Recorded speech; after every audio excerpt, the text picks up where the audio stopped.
The broadcast is now starting. All attendees are in listen-only mode.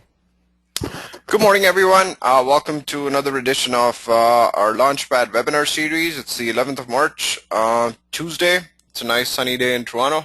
We get to see the sun for a change. Doesn't happen very often in the winter. So it's a good day today. And I'm joined by my colleague Armando Alas. Good morning, everyone. Hope everybody's having a wonderful morning, Tuesday morning. Yes, you're all right. Spring is in the air here in Toronto, so that's good. Snow's melting, so we're finally seeing light at the end of the tunnel. Yeah, it's been a pretty bad winter. Great. So we got a pretty good Launchpad webinar lined up for all of you that have joined us today. As mentioned yesterday, I put out a post. We are reviewing the Bing Webmaster Tools console. Again, based on popular demand, a lot of the ICs wanted to understand and have a sort of a quick preview or sort of a quick demo of the Bing Webmaster Console. Everybody's quite familiar with Google's Webmaster Console, but they're not really very familiar with the Bing Webmaster Console. So we'd be showcasing that. Yes, John put in, again, reminding us of the brutal fact that there's snow again tomorrow. Thanks, John. But heck, it's winter. What to do? So we'd be reviewing that Bing Webmaster Console. That should be interesting. And then we have some news items lined up for you, which we'd be covering shortly. And then Armando also has a really exciting case study. Okay, getting some issues here. Sorry, guys. Give me one sec.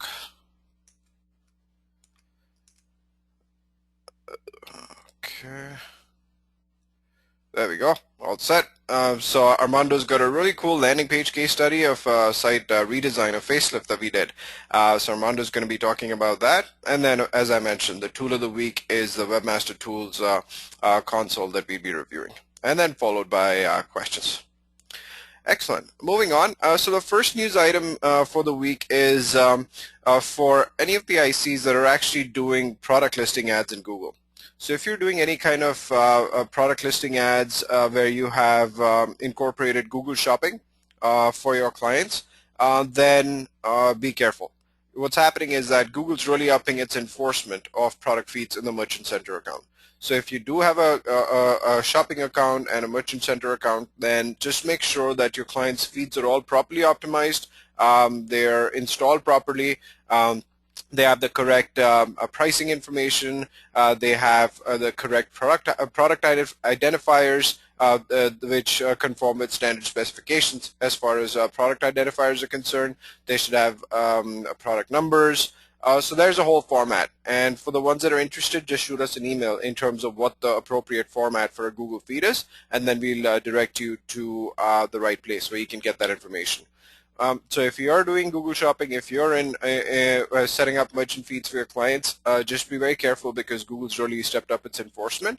And the reason why they're doing this is because there's been a lot of updates to Google Shopping that we'd covered in our previous Launchpad editions. One of the things that we'd covered last week was the fact that Google Shopping, which is the Merchant Center, has now been directly connected with AdWords. So if you have your Merchant Center, you can link it with AdWords, and then you can actually run product listing ads without actually having to set up the whole thing once again in Google. So because of all these changes that they're doing, they're trying to enforce the appropriate usage of the Merchant Center. Right, so that was the first news item that we had. The other news item that we wanted to address was some of you in the US, UK, and Canada, for that matter, would be seeing ratings appear in your ads if you're running PPC ads. So here's an example of like an auto insurance ad, and then you see that there's this whole ratings line that's been added on. So you have ratings, customer service 9.5 out of 10, claims handling 9 out of 10, discounts 8 out of 10. So these ratings are now being displayed by Google in your PPC ads, and Google's reported that early testing have shown that the ratings have increased click-through rates by as much as 10%. And how do you get these ratings? Well, these ratings in particular are not coming in from any sort of like third-party sites like Trustpilot, etc., etc. These ratings are coming in directly from Google doing their own surveys. So in order for you to be eligible for these ratings being displayed in your PPC ads, here's a form that you can fill out, and this is the link, services.google.com. Maybe I just give you a quick look of this form here. That might be helpful. Let's just go here. I'll open up this link here. So if you want to apply for the Google ratings, then what you have to do is that you have to basically go to this website that I'm just loading up, and this is the Consumer Ratings Annotations Interest Form. And what it simply says is that if you are interested in showing consumer rating annotations with your ads in Google search, then fill out your request on this form, and then Google's going to be in touch with you. They'll set up this whole survey with you and your clients, and then once the survey has been completed, Google's going to add you in this program, and then they start showcasing these annotations as displayed in that example. So for the ones that are interested in getting that done, just send in your information on that form to Google, and then they'll get you opt-in for this service. Great. All right, so the next news item was a Matt Cutts video that talked about what determines a paid link. There's been a lot of controversy about paid links, natural links, what constitutes a paid link, and then there's been a lot of buzz in the industry. You know, are press releases a paid link? Is Google going to ban us because of doing press releases and hyperlinks in press releases? Then there's been other questions about other paid links. So Matt Cutts came up with a video in terms of what effectively determines a paid link for Google. Right? You can read the whole article on Search Engine Land. So there's a full a detailed description of this particular article on Search Engine Land, but we'll try and summarize it here. So in summary, what Google's saying is that there's 5 distinct ways for them to tell whether it's a paid link or not. And obviously paid links are bad, should not be engaging in paid links for your link building activity. One is explicit link sales. So when you're paying money to somebody and they're saying we'll put up a link on your website, whether it's site-wide, whether it's some sort of a network, but if it's an explicit link sale where they advertise the fact that you pay us this money and we get you a link, you know, pay us $50 and we get you one PR7 link, or pay us $100 we get you one PR6 link. So when it's like that explicit, straight up, that's a paid link. Google doesn't have to do any determination over there. The second way that Google determines that it's a paid link is if it is close to the value of money. For example, let's say that you're offering, you're at a trade show and you're giving away pens, for free, and then you're just basically telling them, hey, here's our website, and if you find it useful, link back to our site. They look at the value of what you're giving a customer, like a $1 pen is not essentially equivalent to any sort of a value as far as like a link back is concerned. So in that instance, they're okay with it. It doesn't really matter. I mean, they're not going to look at you giving away a pen at a trade show in exchange for links on a website. The other analogy that they use is a gift versus a loan. So a lot of the times you'll have software companies give out softwares to reviewers so that they can review the softwares and then either give it back to the company or keep utilizing it for a trial period till it expires. So in that instance, again, Google's fine with it because they do understand that it's an accepted practice. You would be giving out items like products for reviewing the products, software for reviewing the software, testing it out. So they're okay with that again.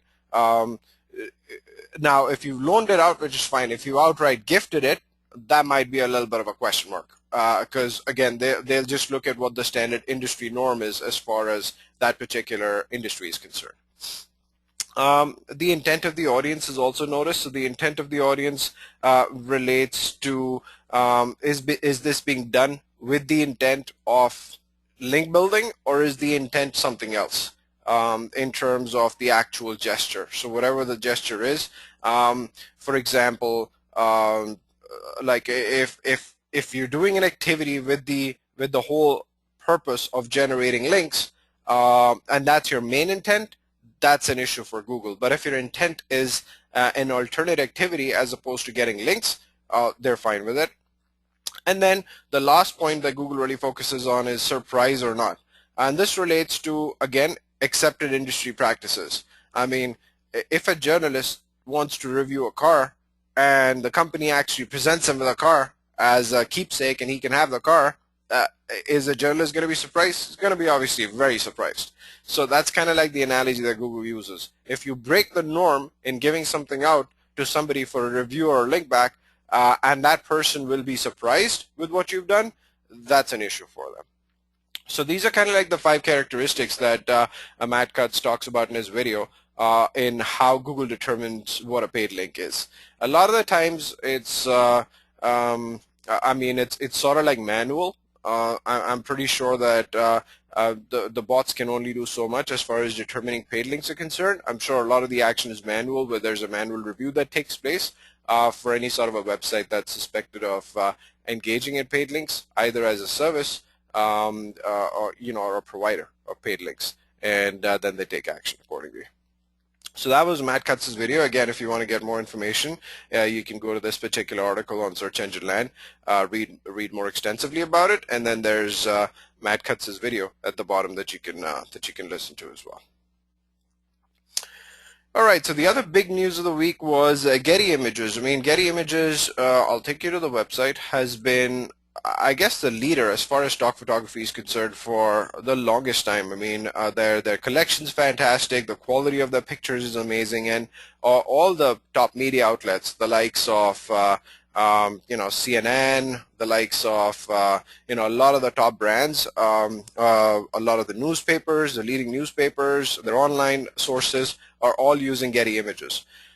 So they made a really interesting announcement.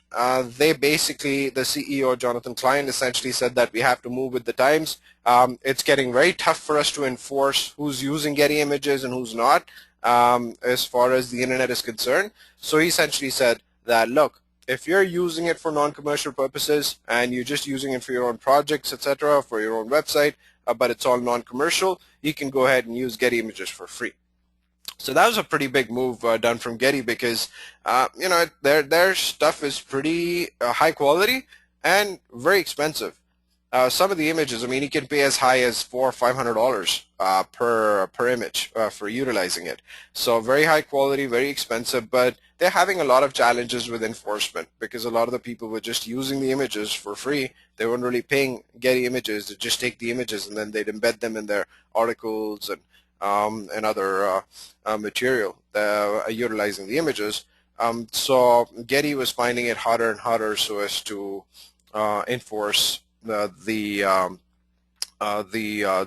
just kind of police the whole internet as far as the images are concerned. And their images are apparently everywhere. Everybody's using them. So the CEO made this announcement, and you can essentially use Getty Images for free. It comes with their watermark, etc., etc. So you have to utilize that and give them due credit, and you can utilize Getty Images for free. So that was the other big news that happened this week. Moving on to the next one. There's a survey that was done by a website platform provider called Basket in the UK. And it talked about the fact that 9 out of 10 small mid-sized enterprises do not have a mobile-friendly website. We've talked about mobile data in the past, even from a North American perspective, where there's definitely a huge opportunity as far as this segment is concerned.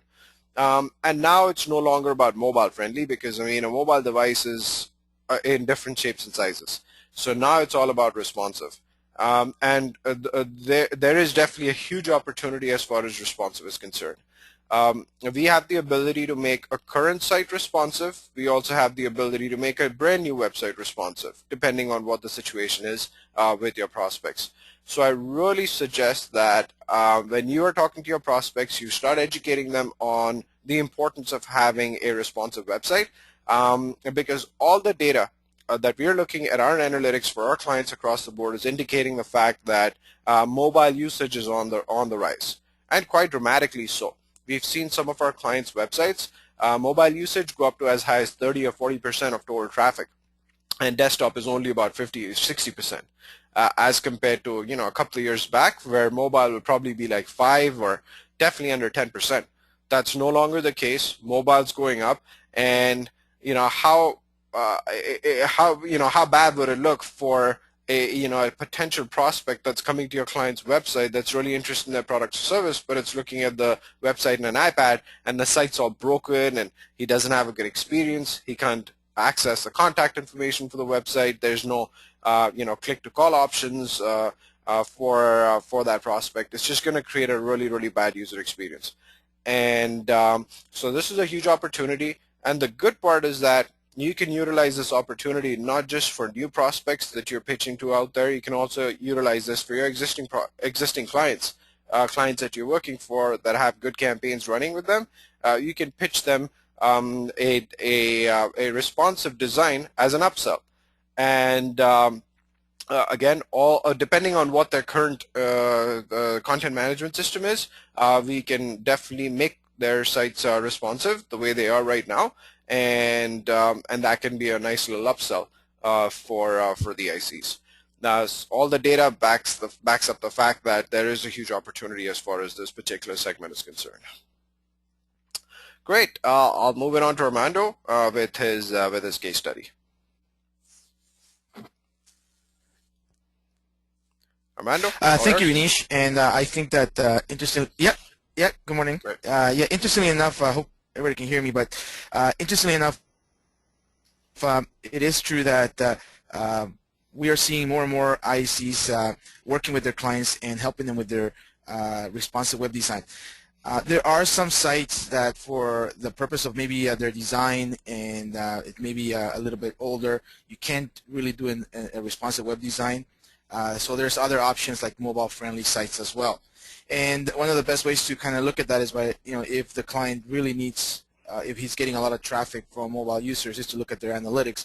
A good interpretation of looking at 6-month data. And for the most part, like Vinish mentioned, in our experience with our ICs, we noticed that in the past 6 months, that number is just increasing.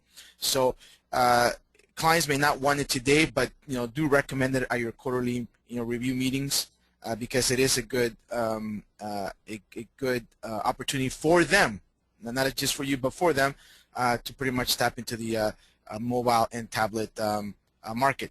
So kind of as an introduction to today's case study, I just quickly wanted to share with you a website that was worked with an IC in San Luis area, and basically it was a project that we worked with her. It's still finalizing a few tweaks. It's an architectural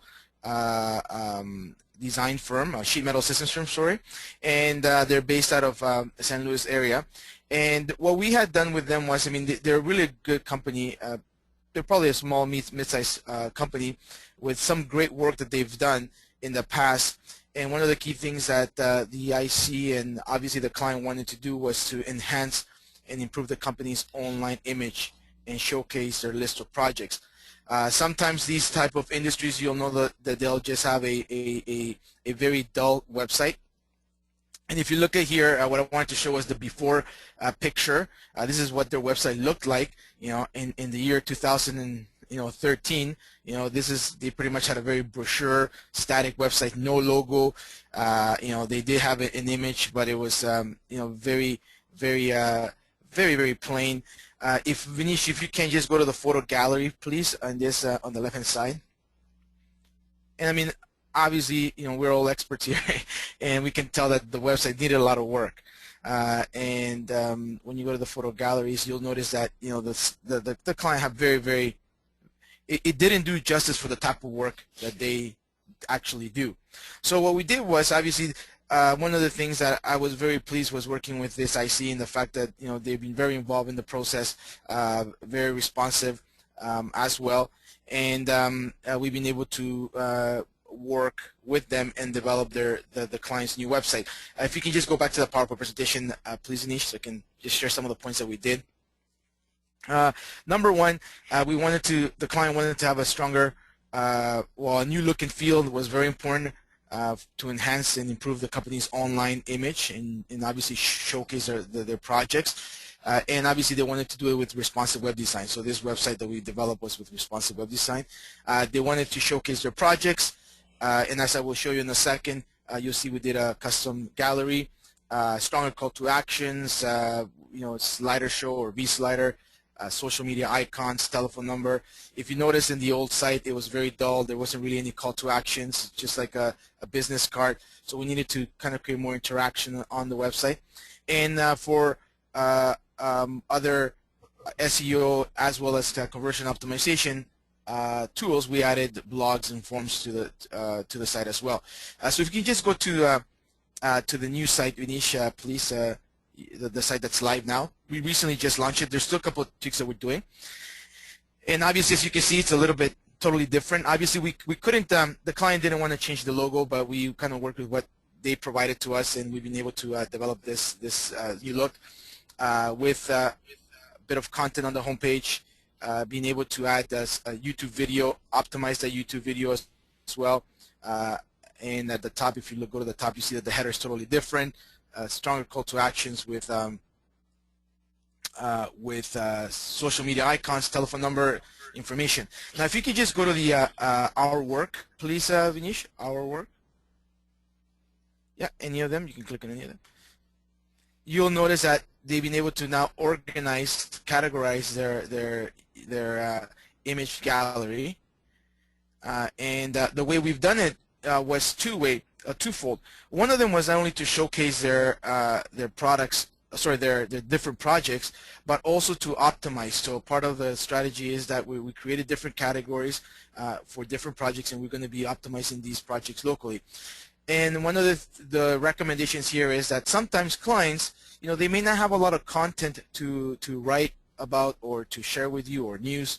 So what you may want to do is, be able to optimize the different categories and as well as optimize images, distribute those images in different image directories that are clean SEO.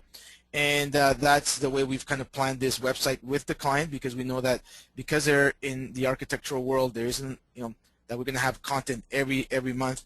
So we planned ahead, and we've been able to develop this categorized photo gallery. Okay, and if you look at it, if you look at the pictures today versus the other gallery, you'll notice that yeah, if you can click on one of them, please, you'll notice that it's more organized with categories and there's a brief description of each project with images, etc. So as you can see, this definitely enhances the client's image from what they have, and for the professional work that this company does today, it wasn't justified by the previous website. Okay. Apart from that, we've also along the same time we've started working with them on their offsite SEO. We are now doing a foundational SEO program with them. We started with them a few months back, pretty much focusing on off-page optimization. So by the time we had the new website, we can just get up and go. We also added a blog. Very important. I think we kind of keep mentioning that to everybody, that you should have, all the websites should have a blog, not only just for organizing your content, your client's content writing, as well as for SEO purposes. If you're using WordPress blogs, these are very good to add Google authorship. So that it's very important that you add a blog to your websites. And we've also noticed that websites with blogs get crawled more than websites without blogs. Okay, we're still working on some data on that, but we've kind of noticed that in our experience with our clients. So it's very important to do that. So yeah, so this is pretty much the case of architectural STL. Best practices learned is got to work with the IC, great communication with the IC and the client. Be able to be flexible. A lot of feedback that we've also learned from the IC in improving our own internal processes. So it's a great website, and the client is happy. Excellent. Avinish? Excellent, great. No, thanks, Armando. That was a pretty good case study. And I think a lot of the times what happens is that clients don't have budgets for like a completely new website, which is where a facelift comes in very handy. Now, provided that the client's existing content management system can handle a facelift, then a facelift is also recommended a lot of the times. if not for the inner pages, at least for the home page, because that's a page that's normally getting the most amount of visits. And in cases where budgets are tight, a facelift is definitely recommended, and it's an ideal way to go about managing a client's project and their budget, and just working on a homepage facelift. That's it. That saves them time and money, and at least leads to better conversions, because the homepage again gets the most amount of traffic for a website.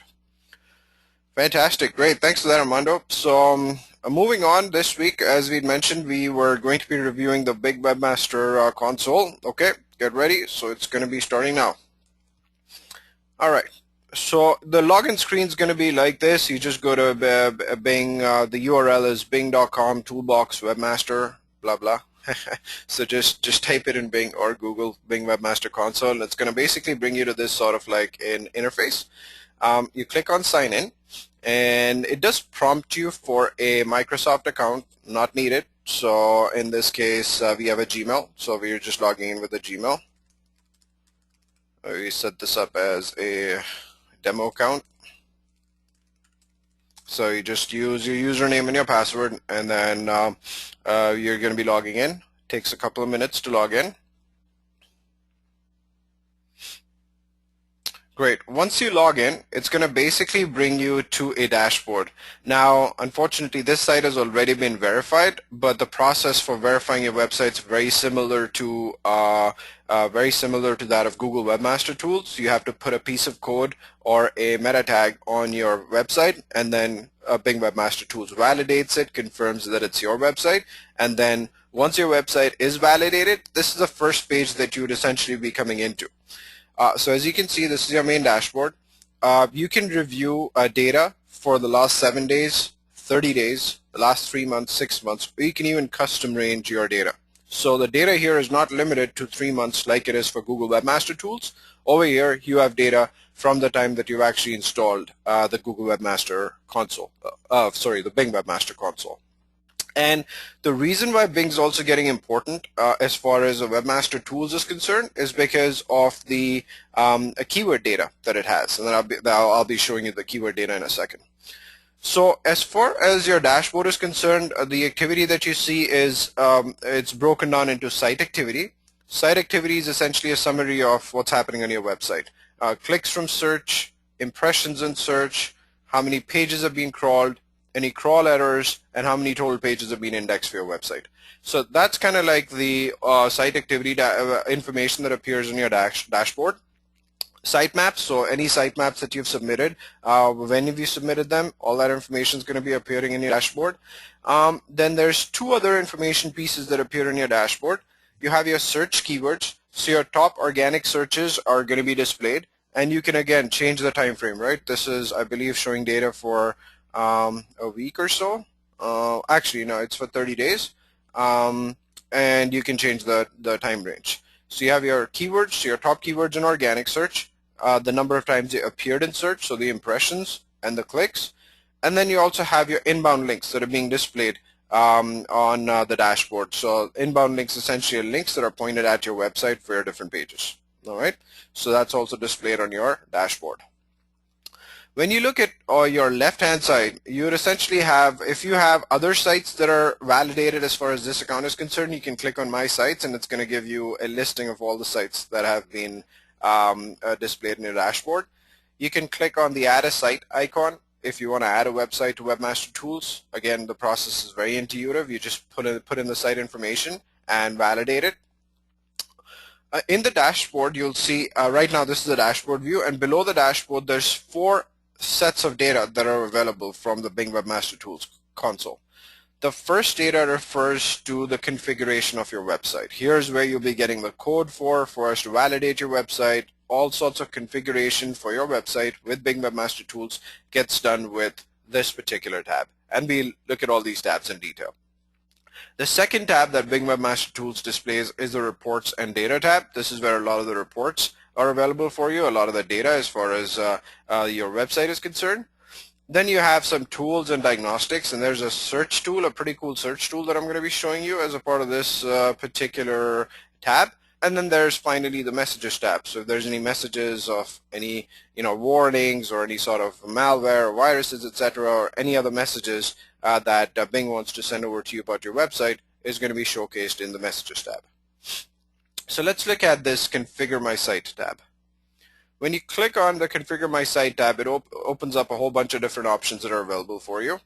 The sitemaps is very simply stated. This is where you submit your sitemap.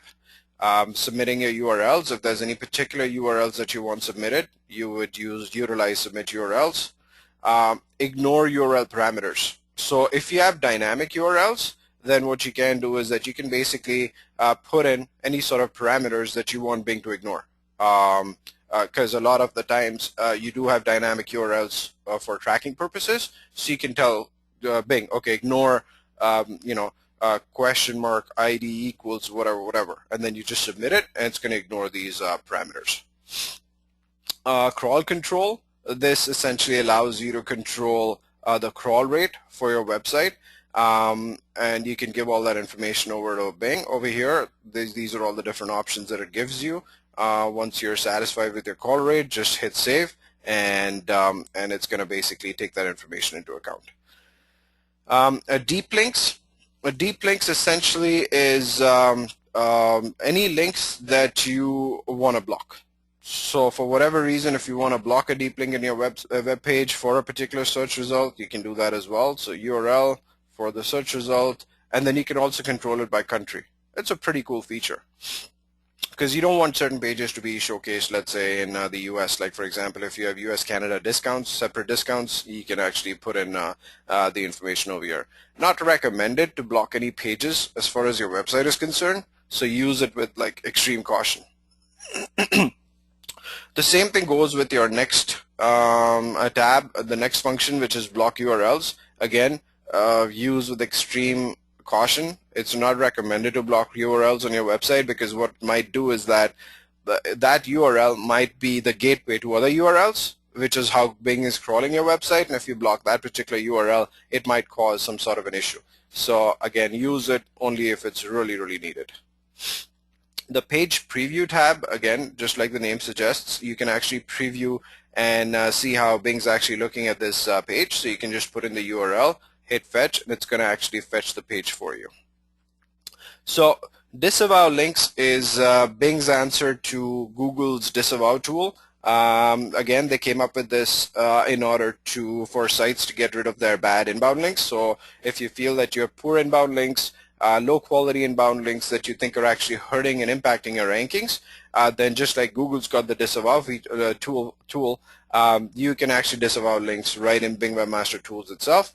You can basically put in the page, directory, domain, put in the URL, and then just hit disavow as far as that particular link is concerned. A geotargeting feature, so here's where you actually specify the geotarget for your website. Put in your URL, what type is it, and what country or region are you actually targeting it to. So you specify geotargeting here. Definitely advisable to have geotargeting as far as your website is concerned, so that it's sending out a very clear message to Bing in terms of what your site is targeting. The verify ownership tab is where you verify the fact that you're the owner of this website, and then you have all of these Bing Webmaster Tools features available to you. So there's 3 different options that you can utilize to verify your ownership. You can place an XML file, you can copy and paste a meta tag, which is the simplest thing to do. Copy and paste a meta tag on your web page, or you can add a CNAME record to your DNS. So you'll have to go into your DNS and add an additional CNAME record that Bing provides you. Simplest thing is option number 2, which is to do the meta tag verification. The connected pages tab essentially shows, like, it gives you the ability to showcase all of the connected pages with your website. So if you have like Facebook, Twitter, LinkedIn, a lot of I would say majority of the sites have their social media properties as connected pages to the website, you can specify that. And again, what it's telling Google is Bing is that it's sending out a very clear message to Bing as far as what your connected pages are, so as to help them index your overall website along with your profiles better. The users tab is where you control the users user access from. So you can enter in an email, the URL, and then you can choose the roles that you want to assign to that particular email. You can choose an administrator role, you can choose a read-only role, or you can choose a read and a modify role. So the users tab is where you control all of their usage. Great. Going on to the reports and data tab now. So we just wait for a sec for this to load up. Okay, so the reports and data tab has all of these different functions here. So the first feature that the reports and data tab has is the page traffic feature. The page traffic feature is kind of very similar to your landing pages report in Google Analytics. So what it's going to showcase for you is what are your top pages as far as organic search in Bing is concerned. So it's going to show you the impressions. So the appeared in search is actually your impressions data. The clicks from search, which is actual traffic that was delivered to that page based on these impressions. It calculates a click-through rate for you. It's calculating an average click position for you. So what are your rankings on an average? And then it's also giving you an average search appearance position, as in where was your URL actually appearing for impressions. So appeared in search and average search appearance position are linked, and then the average search click position and the click from search are linked, right? So again, this data goes on and on. It's visible for all of the pages on your website, so you can keep scrolling down the data for more information. And again, you can control the date ranges over here for the time period that you want to see this data. Again, this is combined traffic data from Bing and Yahoo. So they're giving you Bing and Yahoo analytics on this. The next feature is the Index Explorer tab. And what the Index Explorer tab does is it's pretty cool. I kind of like the interface over here where it shows you all of the different categories. It's sort of like an FTP sort of a view. You know, how many folders are there, you know, how many times did you appear in search, clicks from search, inbound link count. And then you can also look at like in 301 redirects, 404 errors, any malware, any robots.txt exclusions, etc., etc. All of this can be viewed from the Index Explorer tab.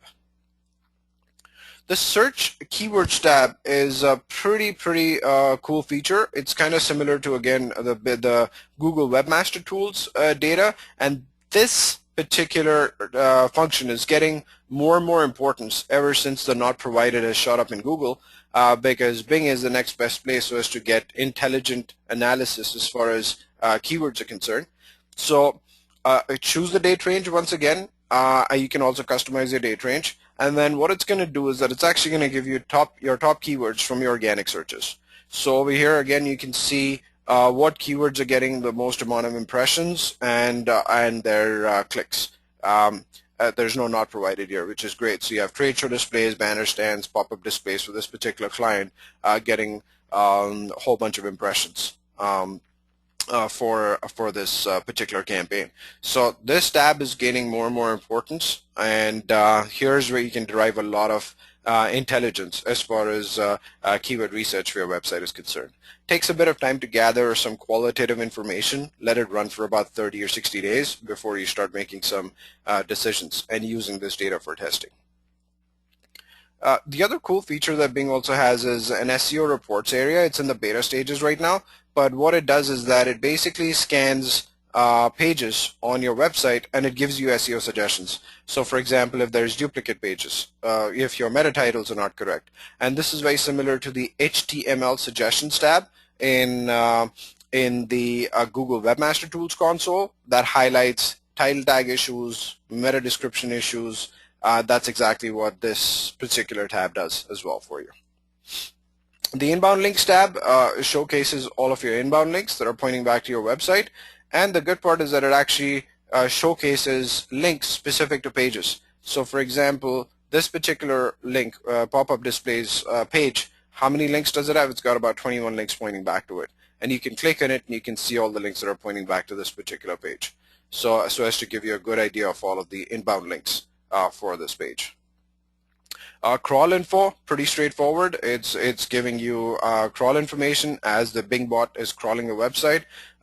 So over here, there's 51 301s that were done for this client, which is good. I mean, if they want to do 301s, permanently move pages, that's the correct way to do it. Any robots.txt, any DNS failures, any timeouts, all of that information gets presented in the crawl information tab. Malware, very similar to Google again. So if there's any malware that Bing finds, it's going to report that over here and suggest suggestions in order to fix it. Great. And then moving on to the diagnostics and the tools section. So here's where a lot of their tools are available. So if you want to do any sort of like research, if you want to do any sort of like analysis, the diagnostics and tool section is really cool. One of the coolest tools is the keyword research. So this is kind of like, I guess, Bing's answer to Google's keyword tool that is accessible via the AdWords interface. So this is Bing's answer to Google's keyword tool. So you can put in any keywords, and then you can basically target countrywide searches, language-based searches, and then basically search it, and it's going to basically give you information as far as the keywords volume is concerned, and it's pulling the data from the organic search at Bing. So this is a keyword search tool. You can type in a keyword, hit search, and it's going to give you the information related to the search volume for that keyword. So it's pretty cool if you're doing some very specific optimization for Bing, because it gives you some good search volumes, and then it's accurate to the extent where a lot of the stuff in Google and Bing is quite similar as far as keyword research is concerned. You just have to, I guess, increase the volume, the search volume for the keywords times 10 or times 20 when it comes to Bing's volume and when it comes to Google's volume. But in terms of searches, it's pretty similar in our experience. Link Explorer. So the Link Explorer essentially is kind of like the Open Site Explorer tool offered by Moz. So you put in a URL and you explore it. It's going to give you all of the inbound links that are associated with that particular page. So again, Link Explorer available for free. Open Site Explorer, you got to pay for that. Pretty cool tool if you want to discover inbound links for a URL. Fetch's Bingbot is very similar to Fetch's Googlebot. So when you put in a URL and you hit fetch, it's actually going to show you how the URL looks to Bingbot, which is Bing's crawler. Markup validator. So this is again to do with any sort of schema.org or markups that you've associated with your pages. Put in the URL, hit validate, and it'll check if the markup's been put in properly for your URLs for your pages or not. Sorry, I'm just kind of speeding this up because we got to take questions as well. The SEO analyzer, we discussed this previously. So if you, it's in beta stages, but you just put in a URL, hit analyze, and then it really gives you a lot of good information on any sort of SEO issues that are associated with your website. You know, whether there's duplicates, etc., etc. This verify Bingbot tool is kind of interesting if you're in a very secure sort of environment and you're worried about traffic coming to your website and you see a funny IP address that's pinging your website and you want to find out who it is. You can put in that IP address here and submit it and check if it's Bingbot or not, as far as that particular IP address is concerned.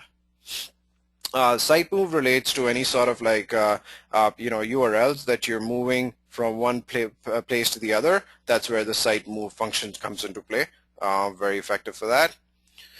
And then finally, the messages tab is your direct communication with Bing. So if there's any sort of communication that Bing wants to send you about your website, it comes into the message center, and then that's where you can read and review and reply back to any sort of messages that have come in from Bing as far as your website is concerned. Fantastic. So this was pretty sort of like a quick overview of Bing Webmaster Tools. Hope you enjoyed it. Would love to spend more time on this. If you have any specific questions related to this, please shoot it across to us. Let's move on to questions now. All right. So Bob had Bob had a question. Google ratings are also sometimes displayed in a black bar across the top of a search engine results page with PPC ads. Have you seen that? That's interesting, Bob. We've not seen any sort of ads or sorry, the ratings in a black bar. Would that be great if you could send across a screenshot and we'd investigate what that is? I personally have not come across any sort of ratings being displayed in a black bar. Maybe you have some add-ons or some tools that you're utilizing in your browser, but I'd love to take a look at it. So if you could send us a screenshot of that at info@wsialm.com, that'd be great. Bob had some issues with sound. I think hopefully that was fixed up for you. Rabia had a question. Can you share the source on the stat provided? Yeah, we definitely can, Rabia.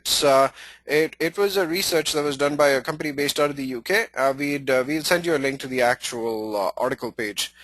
Could you do us a favor and just send us your email? You can email us at info@wsialm.com, and then we'll shoot across the actual link for that source for you. Mark Patton has a question. Can I manage multiple websites from a single Bing Webmaster account? Yep, you certainly can. So there was a tab. Let me see if I still have it open here. So right here. So if you click on the My Sites tab, that's where all your sites are going to be showcased that have been validated from this particular account. So all of your sites are going to be displayed here. Felipe has a question. Which ways is the Bing-Yahoo relationship going? Isn't Yahoo trying to break away at least partially for advertising? That's a good question, Felipe. I mean, there's been obviously a lot of merger that's been taking place with Bing and Yahoo, as a result of which Bing is actually beating Yahoo in terms of search share. They are climbing up, whereas Yahoo is going down. I don't personally, my opinion, again, this is just my opinion, but I feel that as far as advertising is concerned, Bing and Yahoo will continue working together. I don't think that they're going to separate because they're too neck deep in this. They've invested quite a lot as far as their advertising opportunities are concerned. However, I think where Yahoo is going to separate itself is for is as far as their properties are concerned. They have a huge amount of properties that are getting a lot of impressions, so I think that's really where Yahoo is going to separate itself and derive a lot of revenue coming in from display ads, just because of the sheer amount of content that they have. The Yahoo sites altogether still account for, I guess, the most amount of impressions served on the internet. Second, I think Google's too. Or perhaps I'd read somewhere that Google had beaten them. But they still have a pretty huge chunk as far as impression share for all the websites is concerned. I think that's really what they're going to expand on as far as their advertising revenue is concerned. But in terms of the ad center, I think they're too neck deep in this. Great. Ken has a question. Hey, Ken. How do we get connection to Bing tools for different accounts if they haven't been set up yet? How do we get a connection to Bing tools for different accounts if they haven't been set up yet? So, Ken, I guess we can just validate the information, just like as we've displayed over here, My Sites, and then if we go back, there's the validator, which is in the Configure My Site. So in the Configure My Site, there's the Verify Ownership option. So once the ownership is verified, then all the sites that are associated with that particular login are going to be associated with your My Sites tab. So the process is very similar to that of Google in terms of verifying ownership. Henry has a question on a different subject. Can you tell us a good tool for measuring social engagement of a prospect? There's a few different tools, Henry. I mean, this is an area that's seen an abundance of tools coming out there recently. The one that in our experience has been pretty good, very consistent, is a tool called Follower Wonk, and it's offered by Moz. It's a pretty good tool. It gives you a lot of good information as far as the engagement levels for social media users are concerned. But there's tons of tools that are actually doing social media engagement now. And in case you're curious, this is the link to Follower Wonk. I'm just trying to pull it up on my screen here.